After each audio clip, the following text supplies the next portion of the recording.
Welcome to Hispanic Pride, Orgullo Hispano, a bilingual podcast produced by the Miami-Dade County Hispanic Affairs Advisory Board in collaboration with community newspapers. Today, we're honored to welcome Miami-Dade County Sheriff Rosie Cordero-Stutz, who made history as the first woman and the first Hispanic woman elected sheriff of Miami-Dade County. With more than 30 years of service in law enforcement, Sheriff Cordero-Stutz has dedicated her career to protecting and serving our community. Sheriff Cordero-Stutz, thank you so much for joining us over here in Hispanic Pride. Orgullo Hispano. Thank you for having me here today with you. It's a pleasure to have you here. And before anything, I want to say congratulations because you were recently inducted into the Miami-Dade Women Hall of Fame. Thank you very much. I was. Yes. And also, you're a Hispanic Women of Distinction 2026. I know. Crazy. August 21st is the big day. Yes, it is. I'm very excited. I was very humbled. It was very cool. We've worked together throughout my 20 years in Miami-Dade County. I remember working with you when I was a PIO manager for Miami-Dade Fire Rescue. Yes. And you were PIO back then. I was. So we go way back. Yes, way back. yes. Yeah. And thank you for being part of making strides against breast cancer, the campaign. We participated together. Yes. So how has it been? You know, it's been a year and a half. How has it been? Well, it's been a whirlwind. I can't believe it's been a year and a half, to be honest with you. For me, I think there was a big learning curve, which I didn't know. There were pieces of this that I was very comfortable with. I knew exactly what I wanted to do and how I was going to do it. You know, having been grown up in this county as a law enforcement professional. But what I didn't know was all the different wonderful responsibilities that would come with the office of the sheriff and being the sheriff. And so that was new. And so it's been whirlwind. And then you add that, you know, we were about to embark on FIFA, for which we just wrapped up this summer. And so I spent a year and a half also making sure that we were prepared for FIFA as a county on top of our daily operations. So it was a lot, but it's been great because I feel like we've been successful. Obviously, FIFA was a big success. I'm very proud of the work that the men and women of the Miami-Dade Sheriff's Office did to make that happen. And it came with a lot of preparation and training.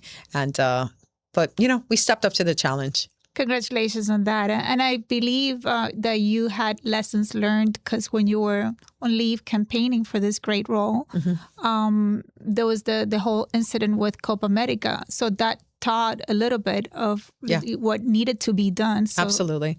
We have to always look at when things go wrong or even when things go right. You should look at them and say, okay, they went well, but what lessons can we learn from it so that we don't commit the same mistakes? And I think that that's one of the things that we embraced very early on. Copa happened, so we need to learn and then take those lessons and turn them into successes. And that's exactly what we did with FIFA.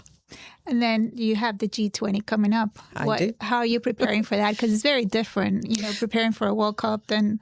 It is. It's very different. But at the end of the day, it's still about maintaining public safety and law and order. In this case, you know, our target audience is going to be the leaders of the world. You know, G20 is the top 20 countries, but more are coming. So it's going to be more than just 20. And these are their leadership. So security is an extremely important piece of that operational plan. So we've been working with our federal partners and state partners now about 6 months already in preparation for planning, meetings, communication, as you know, a lot of the same kind of touch points that we did do for the World Cup. So that part is the same. This fingerprint will be a lot heavier when it comes to the security angle. But, you know, I feel very confident we'll be successful. We have those good relationships, the resources, and ultimately also the training process to get us ready for it. How is it, if you could say, you know, like, I suppose like presidents from other countries, like they have their own security, they have their own sergeant at arms, their own Secret Service. How is that coordinated? So it's actually all coordinated at the federal level. Okay. And so we work here in conjunction with the federals to ensure that we provide the local support that they need. But you're right, a lot of them will bring in their own security so that they have them with them, because could you imagine on top of of our community, keeping our community safe, then, the individuals are also of concern. But yeah, and they have a very, very strict itinerary that they follow, in scheduling. So all of that, we just help to make sure that everything that has to be done at that time and that location is safe and secure. I know that you've worked in many departments. I mean, we work together as PIOs, but you worked in many departments throughout. So is there like a division of the police department that handles this type of high security events? So the sheriff's office does have our special events bureau, and underneath our special patrol bureau, we have our SRT, which is our special response team, which is our high tactical. Obviously, everyone knows SWAT. Right. Yeah. And then additionally, we have logistics people involved in there because it takes a lot of planning. It's a lot of moving parts. We have our extremely well-trained units, our PRT, Priority Response Team, RDF, Rapid Deployment Field, RDF, Rapid Deployment Force. Sorry, yes. I was thinking field force. That's why. And all of these are highly trained units that are ready and prepared to deal with the kind of concerns that might arise from this type of an event. And during your year and a half as our sheriff, you've been modernizing the office a lot, correct? I have. So one of my biggest goals has been that we need to move our agency forward when it comes to technology and how we're using that in law enforcement. Criminals are learning and they're utilizing technology just like everybody else is, and we have to stay ahead of them. And so it's important that we continue to build that up. So I'm really looking forward to really boosting our ability when it comes to the technology pieces, when it comes to the training of our investigators so that they know how to properly use these items. And then in turn be able to free up some of their time as well, too, so that they can do the things that are important when it comes to police work. Your social media is excellent. I follow it, and they do a great job. They do. They do a wonderful job. So for the elderly, my mom, the grandparents, that maybe they don't speak the language and they don't know how to use computers, what resources are there for them when they need? Is there a phone number that they can call and get that type of question answered that you and I would go to the computer to? Sure. So we do have a non-emergency line, number one, that we can get a phone call. And I know you said they may not use computers. I think a lot of people can use, because you can do it even on your phone, right? I take emails. You can send me an email as well. But ultimately, I also have created events where I've gone out to the community. Right. So I've gone out to centers and invited the local community to come and ask me questions. I've done that as well. Centers? Yes. Senior centers. Absolutely. Park centers, recreational centers. We try to move around the county so that obviously I can touch a lot. I also have a newsletter. So like if you're not into social media, right, and you're not follow us on social media, but you can get an email and you can sign up and that'll give you the highlights of what the sheriff and what I'm up to as well so that you can see. Okay, great. So do you think your experience as a public information officer helped you for this role? It absolutely did. So one of the things I've not concerned about was being in front of a camera or speaking in front of a large crowd of people or speaking with the microphone in my face, or someone asking you a question and you having to kind of be able to answer a question. And I think that really helped me, especially, in my process as to become a sheriff when I had to go through the whole campaign with debates and you beat 10 men, so girl power. I did. I did. How does it feel? I'm proud. I'm really proud. I mean, but I still wholeheartly believe I was still the most qualified candidate, regardless of being a woman. Regardless of the sex, yes. Yes. I wanted to find out, once your next term is over, what is the legacy? What do you want people to remember? Okay. Sheriff Rosie by? So first and foremost, I'm going to say, remember, I have no term limits. I could be here. I thought you had to run again. And well, then I will run. I will run again. I can run every time, but I have no term limits. I'm not capped out. I can be here. The way our commissioners used to be. Yes, exactly. The way the commissioners like used to be. Soto, Yes, Commissioner yes, Moss, yes. that No, were there right. for a No long term time. limits. Yeah, no term limits.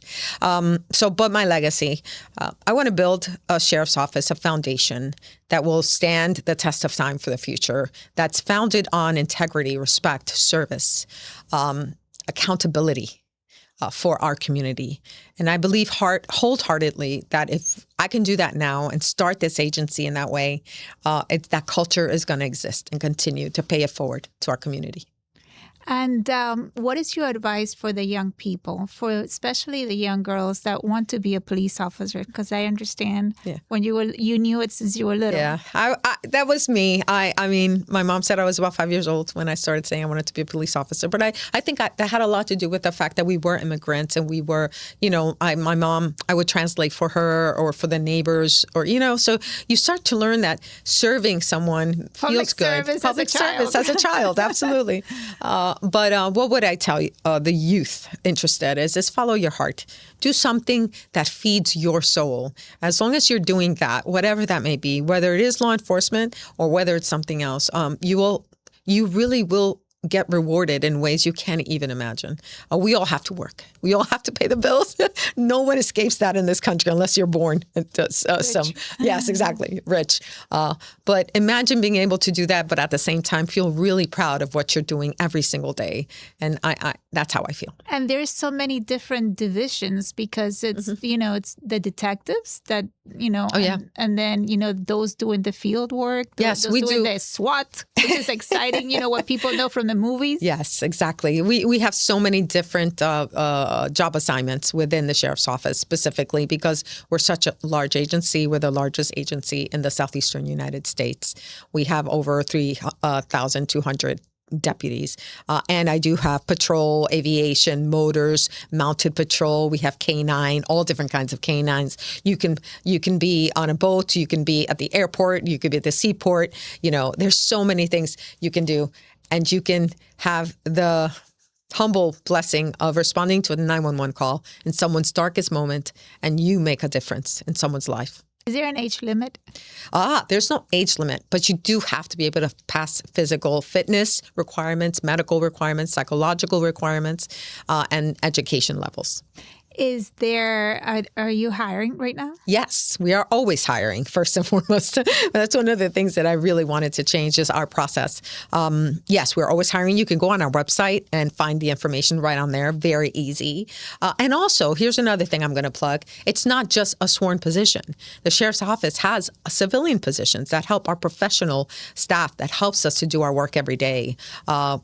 Technology people, right? Crime scene technicians, crime analysts, and our forensics lab, just to name a few.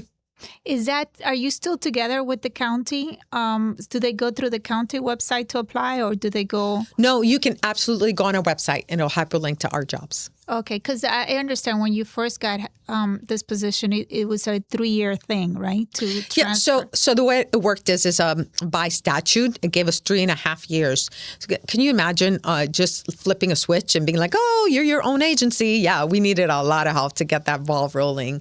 But we've already started to peel away those layers and start to stand up, and I had to hire a lot of, HR people, right? Human resources, I'm sorry, I'll say that correctly. Human resources people, procurement people, all of the things that help an agency to stand on its own.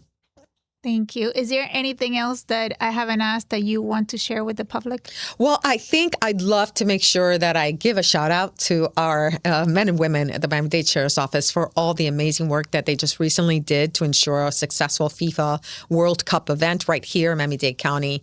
And I think that all of the visitors that we came, had a good time, and left leaving with a really great impression of Miami-Dade County. Thank you so much. I have my FIFA pin on. You do. And I'm wearing my Spain colors. Excelente. Thank you. I am so personally honored to have you here. And you're definitely Orgullo Hispano, Hispanic Pride. And it's been a pleasure to be with you today. Thank you very much. I appreciate it. And to our viewers, thank you for watching Hispanic Pride, Orgullo Hispano. Be sure to follow the Miami-Dade County Hispanic Affairs Advisory Board at Hispanic MDC and subscribe to Advocacy MDC on YouTube for this interview and many more conversations celebrating our Hispanic community. Until next time, thank you for joining us.